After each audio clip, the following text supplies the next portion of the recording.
Tired of the ads for the spring elections. Maybe you found them annoying, maybe you found them informative. However, even though they will end tomorrow because there's an election that we'll be covering here tomorrow night, another campaign won't be far behind. Today, President Obama indicated his plans for a re-election bid in 2012. So what are voters going to be looking at, and how are political parties going to get energized over the next 20 months? Fox 11's Becky DeVries tonight has multiple views.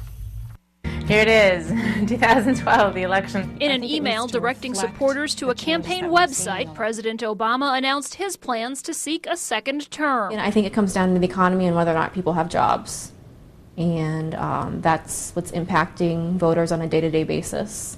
Rinfrey says the economy will be the main issue, but Libya, education, and the environment will likely not be far behind, with Wisconsin right in the middle. I think that Wisconsin is going to be a battleground state for 2012. I mean, specifically the issues that are going on in our own state, and you have both bases energized. You have the Republicans and Democrats that are energized, and I think that Obama will be here, and then whoever the Republican nominee is. So will be a state to watch. With those involved in politics energized, both Republicans and Democrats have their work cut out. The Republicans have a lot to do and to try to defend themselves against what's been a pretty impressive record by the president. People looked at him as a change coming about, but the change they saw was not the change they wanted.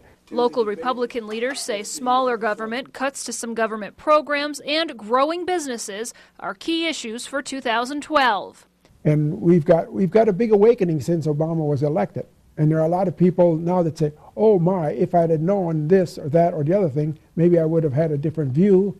Local Democrats say getting people back to work will be important to Obama's re-election, and getting more Wisconsinites involved in politics will help their candidates. We've seen people take interest in state politics at an unprecedented level here in the last few weeks, and that's going to continue, especially now with the president's campaign getting geared up.